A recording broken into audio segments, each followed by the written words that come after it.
Hey everyone, Sanimaki here, welcome to the channel. Today's video is chapter 2 of What If Kakashi Trained Team 7 like ANBU. If you want to read along or check out the full fanfic, the link is in the description below. Make sure you like and subscribe for more fanfics. Chapter 2, Trauma Bond Dash. Outside Hokage Tower, post-mission debrief. The day was overcast. The air didn't move. Team 7 stood in a silent row, dust still on their uniforms, blood long washed from the skin but not from the memory. Kakashi didn't lecture. He didn't smile. He looked at them like one does a blade that has finally tasted something real. "You did what was asked," he said. "And more." Naruto shifted uncomfortably. Sakura looked at the ground. Sasuke stood still, but his fingers flexed faintly by his side. Kakashi produced a small folded note. 2 weeks. No training. No summons. No reports. Naruto blinked. "Wait, we're off the hook." Kakashi's voice softened, almost imperceptible. 2 weeks. Breathe while you still know how. No one argued. They walked away from the tower in 3 different directions. Kakashi didn't stop them. Harano residence, day 4 of leave. The house was quiet. Not the kind of quiet that meant peace, but the kind that made sound feel rude. Sakura sat at her desk with her back straight, a posture drilled into her since academy years. A medical scroll lay open in front of her, pinned at the corners. The diagram of the human arm stared back at her muscles, nerves, tendons. She'd studied it dozens of times before. But now, she couldn't make her hands stop shaking long enough to pick up the pen. The tanto lay beside her books. Cleaned. Polished. Bloodless. But her eyes wouldn't look at it directly. From downstairs, her mother's voice floated up, filtered by the wood and guilt. "Sakura? Dinner's ready." Her throat tightened. "Not hungry." "You need to eat something." "I said I'm fine." Silence returned like a wave pulling away from shore. Sakura gripped the edges of the desk until her knuckles paled. Her breath came in shallow bursts. She could still hear it, the sound he made. Not a scream. Not a growl. Just a breath that stopped. Because of her. She stood, too fast. The chair scraped loudly against the floorboards. She half expected her mother to scold her for it. No one came. Sakura moved toward the full-length mirror beside her closet. She looked at herself. Uniform jacket draped over a hanger. Her ANBU-style undershirt clung to her skin. Black. Sleeveless. Sharp lines. Her hair was neat. Her wrists had no cuts. Her face was unblemished. So why did she look wrong? She touched her reflection, just 2 fingers on the glass. Her own eyes stared back. Wide. Darkened. Older than they were a week ago. Sakura turned away. She collapsed onto the bed, curled into herself, and pulled her pillow close to her chest like it could stop the tremble. She didn't want to cry. She wasn't even sure she could anymore. Everything inside felt like stone and static. But she closed her eyes, and the dream came back. She'd stabbed him. He'd looked shocked. Like he didn't think she would do it. And she hadn't thought she would either. Flashback, the strike. He lunged. Sword wide, untrained. Sakura had been afraid. More afraid than she had ever been in her life. But her body moved. Her hand raised the tanto. Not with force. Just position. He ran into it. and then he wasn't moving. Blood soaked her wrist. It wasn't bright red like she expected. It was dull, earthy, and warm. She woke with a sharp gasp, hands clenched against the bed sheets. It was still night. Her blanket had fallen to the floor. Her cheeks were wet. The tanto was still on her desk. Sakura sat up slowly. Her arms ached. Not from fighting. From holding everything inside.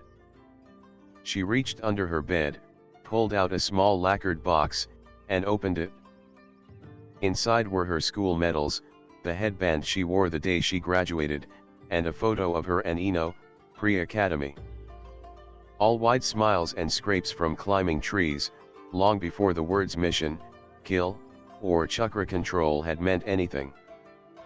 She placed the photo on her lap and just stared at it. "I didn't want this," she whispered. The room didn't answer. She sat like that for a long time, until her eyelids drooped from exhaustion and the memories dulled into exhaustion. Garden edge, next morning. The Harano family garden was blooming. Small flowers. Nothing dramatic.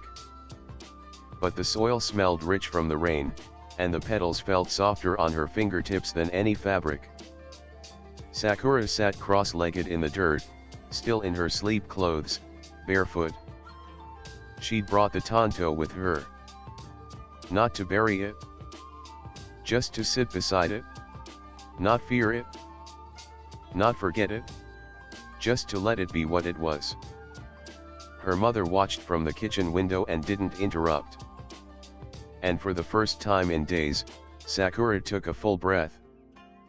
Not because the pain was gone, but because it was hers now.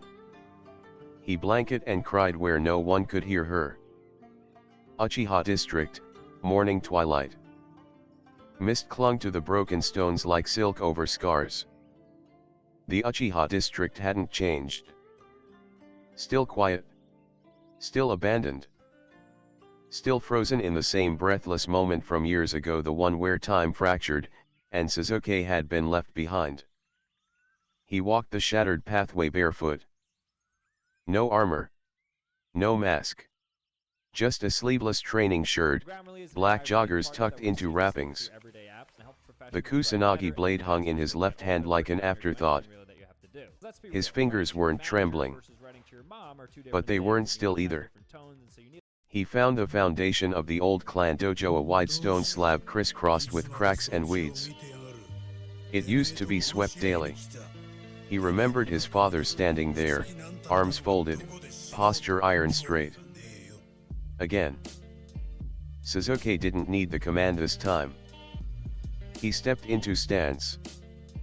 Kusanagi slid free with a whisper. He moved. Deliberate strikes. Fluid counters. One-handed grip, then reversed, then back.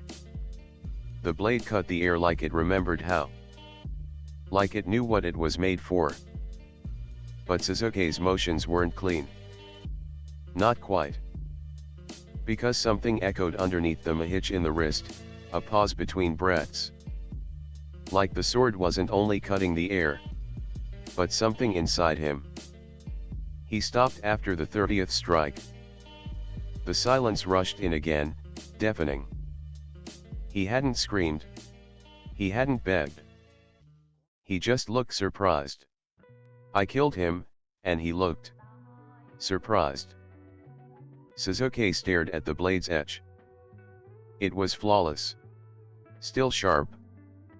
Still pure. So why did it feel dirty? He walked to the edge of the foundation where a section had collapsed into wild grass.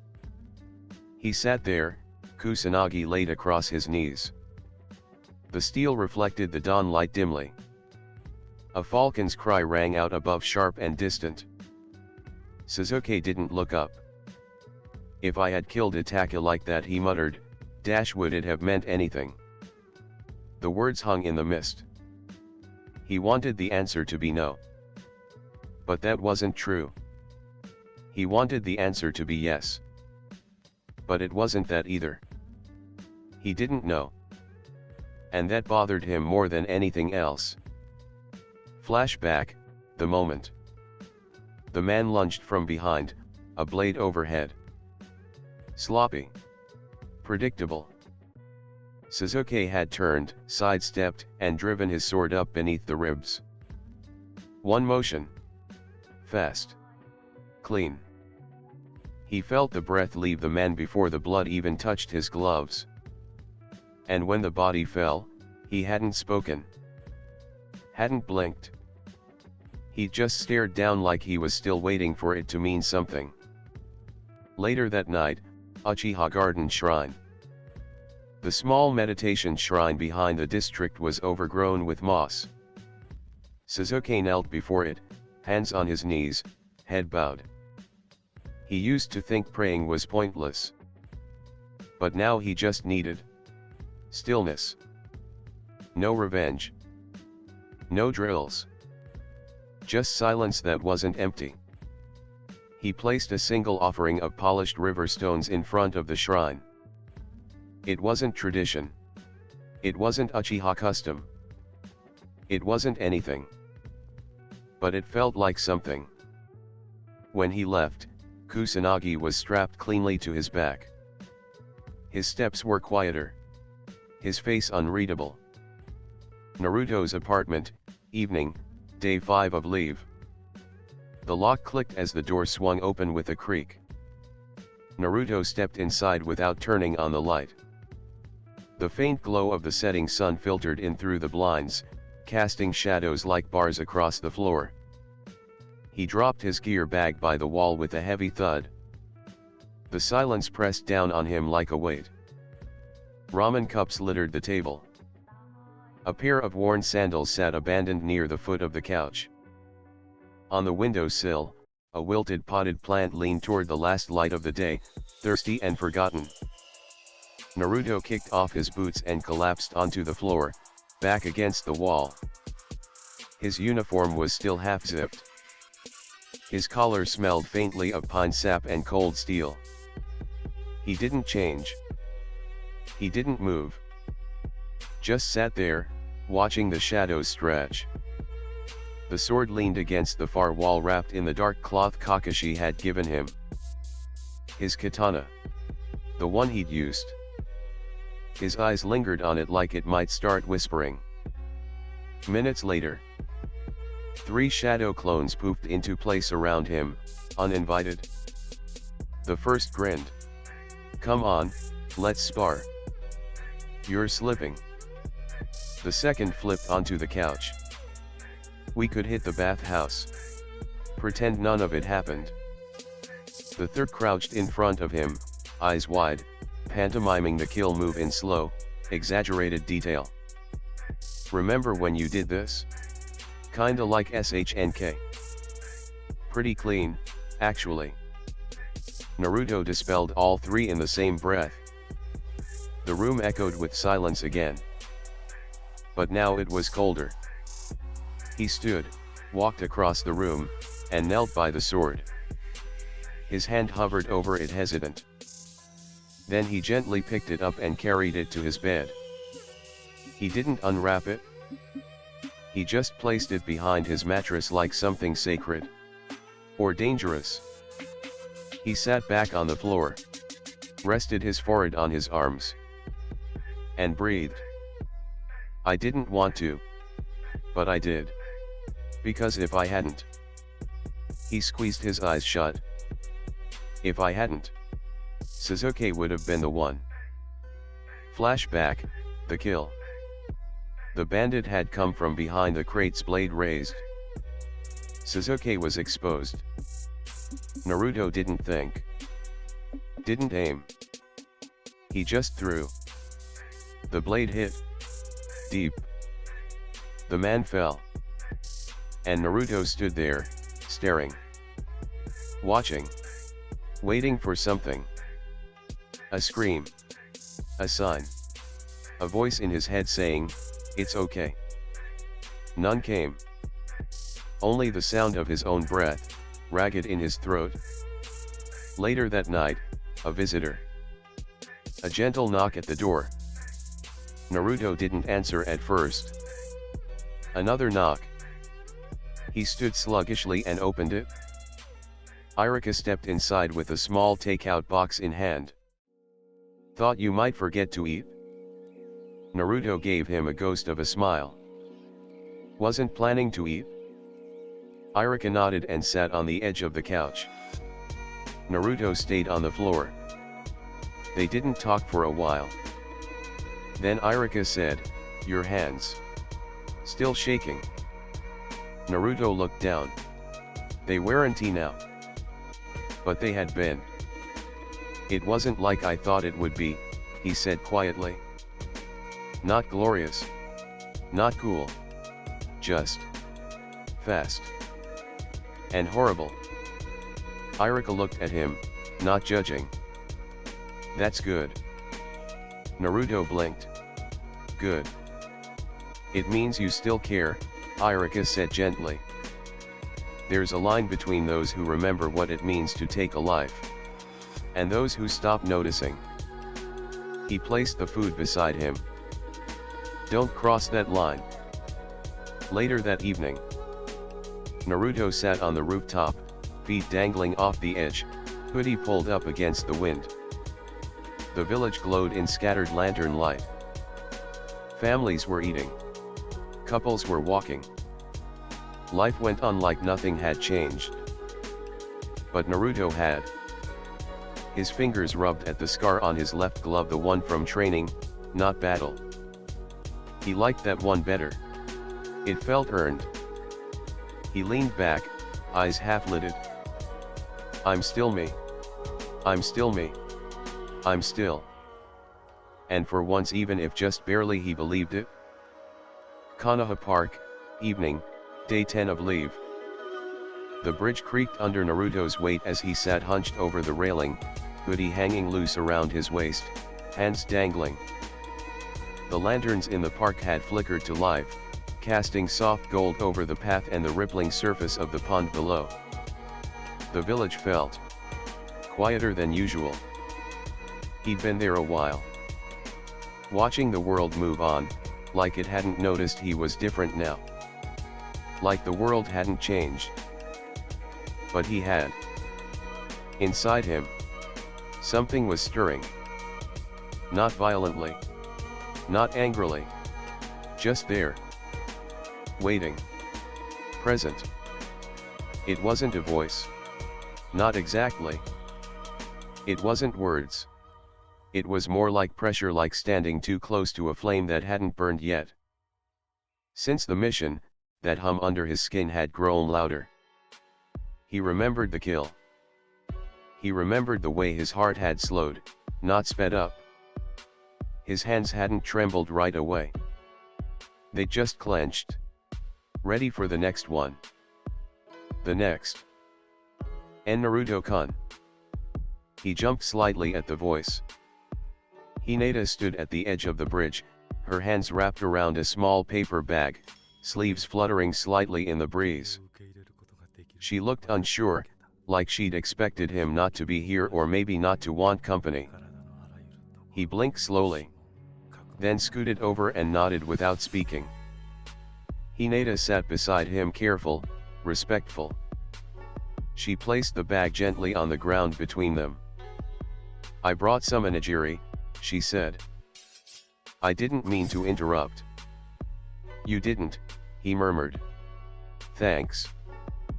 He took one slowly but didn't eat. Just held it, staring down at it like it might speak first. Minutes passed. Neither pushed for words. Finally, Naruto exhaled hard. I think something's wrong with me. Hinata didn't react, but she shifted closer barely, almost imperceptibly. I keep trying to feel bad. And I do. I do. But then I remember how fast I moved. Like it wasn't even a choice.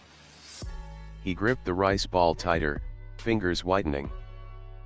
And now, he said softly, it won't stop. Hinata tilted her head gently. What won't? The feeling. Like something's under my skin. Watching me. Waiting. Ever since the fight, I feel it. Like this pressure. He tapped his chest with a shaky knuckle. Like I lost something when I made that kill. Or maybe something else stepped forward to take my place. His voice dropped to a whisper. What if it wasn't me that did it? The air between them went still. Hinata stared, not in fear, in realization. Naruto's shoulders slumped further. There's a monster in me. I know that. Everyone does. But what if it's not locked away anymore? What if that was it, the kill that cracked the door open? His voice broke around the edges now. What if I'm not becoming strong, Hinata? What if I'm becoming him? The word him hung heavy. Like the nine tails had ears in the dark. Hinata's hand trembled in her lap once, but she steadied it. Then reached out slowly. And placed her fingers gently over his. He flinched but didn't pull away. You did kill, she said gently. But you haven't forgotten how it made you feel. You're afraid, Naruto-kun. Not because you're changing. But because you haven't. He looked at her, breath ragged. If you were becoming a monster, you wouldn't care that you're scared. But you do. She tightened her hand slightly over his. I don't know what it feels like to carry what you do, she said. But I do know what it feels like to fight yourself. She smiled then. Small. Steady. And I know you're winning. Every time you show up. Every time you cry and still stay kind. You're winning. Naruto's chest hitched. Just once. Then he wiped his eyes with the sleeve of his hoodie, as if that somehow made it less real. The feeling inside that silent pressure didn't vanish. But it loosened. Because now, it wasn't just his alone to carry. Naruto's apartment, nightfall, day 6 of leave. The knock came when the sky was bruised with stars and every other window on the street had already gone dark. Naruto blinked from the couch, groggy. He wasn't expecting anyone and honestly didn't want anyone. He shuffled to the door, hoodie half on, hair more chaos than style. When he cracked the door open, he froze. Sakura stood there. No jacket. Just a lavender sweater, loosely tied hair, and tired eyes. She didn't say hey. Didn't smile. I didn't want to sleep, she said instead. And it's quiet at my house. Too quiet. Naruto hesitated. Then stepped back. She entered like a ghost, eyes flicking across the mess scrolls on the table, wrappers near the trash, sword still half hidden beneath the bed. You expecting guests?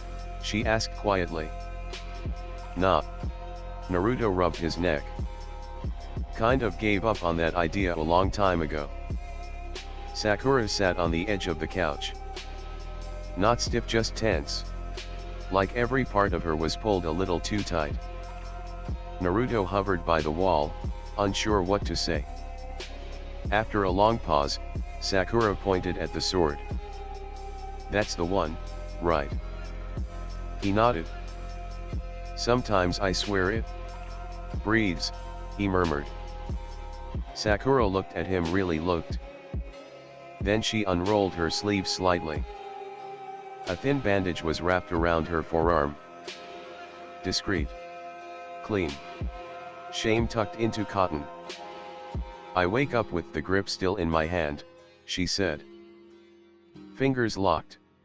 Like I'm afraid someone's going to need it again. Naruto sank beside her on the couch. They didn't talk for a while. Eventually, he offered, I used to dream of being a hero. Sakura whispered back, I used to dream I'd never have to fight anyone at all. They both laughed, tired, hollow, but real. Morning Training Ground 3. Sakura and Naruto sat under the same tree they once napped beneath during survival drills. There was no training this time. No Kakashi in the branches. Just shade. Naruto tossed a rice cracker to a squirrel. It missed. "You ever wonder," he said, "if we weren't meant for this?" "All the time," Sakura replied. She paused. "But maybe it's not about being meant for it. Maybe it's about becoming worthy of surviving it." Naruto blinked at that. Then smiled. Forestage, early morning, day 9 of leave. The air was sharp with dew. Light filtered through the leaves in fractured beams, catching on the tip of Kusanagi as it spun through the air, whistling. Thud. Sasuke's blade embedded itself in the center of a training log, nearly splitting it in half. He stood 10 paces away, shirt sweat-soaked, hands blistered. His breath came low and even forced discipline. He hadn't slept. Hadn't stopped. The ghosts were quieter when his body ached. But they always came back. Flash. A man's breath leaving his body, silent. The way the body crumpled. The blood spray. No screams. No struggle. Just Sasuke's hands pulling the blade free like it had always belonged there. He grit his teeth and pulled Kusanagi from the wood. Again. Edgy of the same forest, later that day. Naruto stumbled through the brush with a can of melon soda in hand, looking sweaty, hungry, and aimless. He wasn't expecting to find anyone out here, especially not him. Sasuke. The Uchiha turned halfway, not surprised, not welcoming. Naruto scratched his head. "Didn't think you'd still be murdering training logs after what Kakashi said about resting." "I didn't come here for advice," Sasuke said coolly. Naruto stepped closer, slowly. "I didn't come here to give it." He dropped to the grass a few feet away and cracked open the soda. Neither said anything for a minute. Then Naruto asked, "You remember their face?" Sasuke froze. Naruto looked down. "Mine keeps showing up. Every time I blink. Like I know it better than my own reflection." Sasuke turned, blade still in hand. "I remember the feeling," he said. "The moment the blade slid in. It was easy. Like muscle memory I didn't even know I had." He looked down at his hand. "And that's what scares me." Naruto was quiet. "Then, I thought you'd be the one who handled it best." "I did," Sasuke snapped. Pause. "But that doesn't mean I liked it." Flash. "If I had killed Itachi like that, would it have meant anything?" "I've hated someone for so long," Sasuke said, voice low. "I thought once I could kill, everything would start to make sense.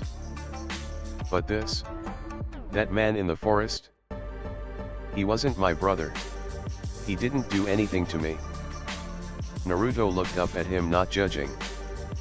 Just seeing him. "You were protecting us," Naruto said.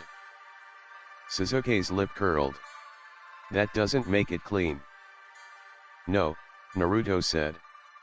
"But it means it mattered." Sasuke turned away. "You don't understand. You're not like me." Naruto stood up. "I'm exactly like you." Now Sasuke turned, eyes narrowing. "You're not chasing a ghost. You're not bearing a name that's already been buried." Naruto stepped forward, fire building in his voice. "No. I'm bearing a name everyone hates. I walk through this village and people still look at me like I'm a mistake that hasn't exploded yet." Sasuke said nothing. Naruto exhaled hard. "But you know what? That kill? It didn't turn me into a monster. And it won't turn you into one either. Sasuke's grip on his sword loosened. And if you do go too far, Naruto added, softer now, I'll be the one to pull you back. Something flickered behind Sasuke's eyes. Not tears. Not gratitude. Something closer to recognition. And something quieter beneath it, relief. Forest dusk. They didn't speak much after that. Naruto lay back in the grass. Sasuke stayed seated, sharpening his blade absent-mindedly. But when they left, they walked side by side. No distance. No rivalry. Just two boys who'd seen the same dark corner of the world, and didn't want to walk away from each other again. Afternoon at Chiraku ramen shop. They didn't mean to run into them. Naruto was halfway through a bowl of miso pork, Sakura sipping tea beside him, when the door curtain fluttered and in walked teammate Kurane at the back, Hinata waving cautiously, Shino silent. And Kiba. Yo. Look who dragged themselves out of a trauma coma. Kiba called, clapping Naruto on the back with a little too much force. Naruto flinched. Sakura stared straight into her bowl. I mean seriously, Kiba continued, one bandit and you all vanish for 2 weeks? Was the guy like, I dunno, cursed or something? Kiba Hinata said quickly, but too softly. You'd think the almighty Uchiha or the prank lord of Konoha could bounce back by now. He laughed. Naruto didn't. The chopsticks in his hand snapped clean in two. The shop went quiet. Sakura looked up, eyes wide. Hinata froze, mid-reach. Naruto stood. Slowly. Calmly. He turned to face Kiba but didn't raise his voice. You weren't there, he said. You didn't hear the way the guy begged. Or feel the heat of the blood when it hit your sleeve. Kiba blinked. I was just messing, dude. I didn't mean. You don't get to mean anything, Naruto snapped. Not when you talk like it's a punchline. Not when we're still trying to figure out how to look at our hands and not see what we did. Sakura stood up beside him, not to stop him. Just to stand with him. Shino quietly moved to block Kiba's mouth. Hinata looked like she wanted to disappear. Kiba held up his hands. Okay, I didn't know. My bad. Naruto didn't reply. He just walked out into the afternoon glare without looking back. Sakura followed. And for once not a single word between them felt like silence. It felt like something shared. Location, streets of Konoha, sunset. Naruto walked fast, not quite storming, not quite running, just fast enough to make his hoodie snap against his back. His fists were jammed in his pockets, but tension radiated off him like chakra smoke after a misfire. Sakura had followed him partway. Then slowed. Then stopped. He needed space. So she let him go. But he wasn't quiet. They think they know everything, he muttered under his breath, teeth clenched. 50 D ranks, 1 C rank, and that's what we get? A punchline. The village blurred past. Vendors closing stalls. A couple laughing near the dumpling stand. Normal people living normal lives? Only one bandit. You serious, Kiba? Naruto hissed. That guy looked at me like I wasn't even real before I stabbed him. Like I was just another kid playing at war. His voice dropped as he passed the village wall. Maybe I am. He kicked a loose stone, hard. It skittered into a storm drain. Naruto sat on a low stone bench beneath a crooked street lamp. The light flickered above him like it couldn't decide whether to work tonight either. He dug his palms into his face and exhaled long and low. Always barking, never thinking, he muttered. No wonder he's got a dog. Only one who listens to him. He laughed once, bitter and short. And what's worse? I didn't even say what I wanted to say. Location, near the bridge a few minutes later. Footsteps padded toward him, hesitant, fast, but careful. He knew them. He looked up. Hinata. She paused 3 feet away, shifting nervously but determined. I'm sorry, she blurted, then flinched at her own volume. I mean for Kiba. For what he said. I know it wasn't okay. Naruto blinked. Then exhaled again, not annoyed. Just warn. You don't have to say sorry for him. I know, Hinata replied softly. But I also know what he said hurt. Even if he didn't mean it to. Naruto turned away slightly. I didn't care that it was stupid, Hinata. I cared that he laughed like what we went through was a story someone told him once and he thought he could quote the punchline. Hinata took a cautious step forward. He's loud because he's insecure, Naruto muttered. Always has been. Always puffed up like he's already Hokage. His tone dropped. And maybe I'm still angry, he said what everyone else has probably been thinking. Hinata finally sat beside him. Not too close. Just enough. She looked at the scar on his glove. She'd seen it before. She hadn't known what caused it until now. There's strength, she said quietly, in not explaining yourself to people who haven't earned your truth. Naruto looked over. She met his eyes. Didn't flinch. The people who matter already know what you did. Why it mattered. Why it hurts. Her voice shook slightly now. I know what it's like. To feel judged by people who never tried to understand. Naruto stared at her for a long moment. Then nodded. Thanks. For coming after me. She smiled gently, a little sad around the edges. I didn't want you walking alone tonight. Location, elsewhere a few streets away. Sakura sat on the edge of the training field, arms resting on her knees. Sasuke stood a few feet away, silently watching the stars begin to fight their way into the sky. Neither said it, but they both knew. The pack wasn't broken. It was flaring. And soon, it would ignite. Sakura arrives first. The field was empty when she stepped into it, boots crunching lightly over dry grass. Training ground 3. Same place Kakashi had once humiliated them all with a pair of bells and a bento box. But today, there was no mission. No drills. Just the scent of clean air and the whisper of wind through tall trees.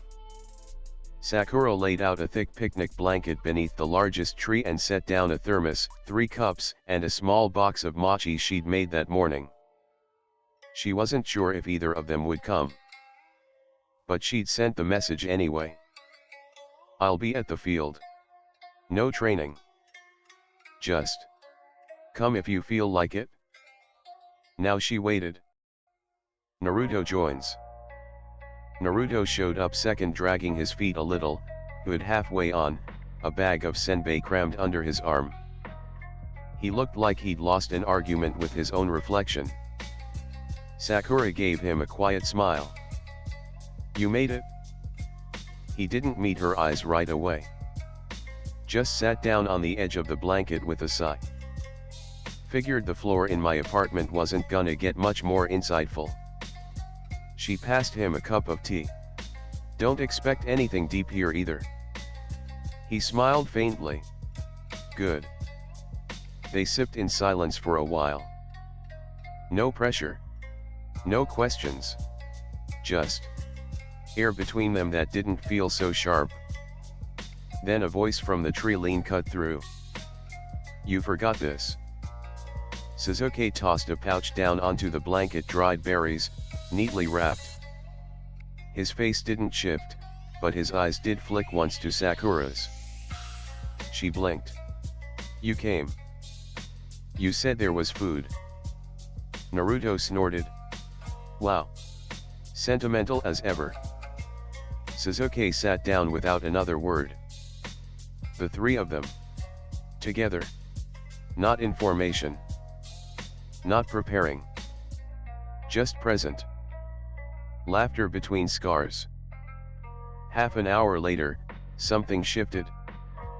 Naruto was retelling a story from when they were 12 something about trying to sneak into the baths, and a very angry hawk.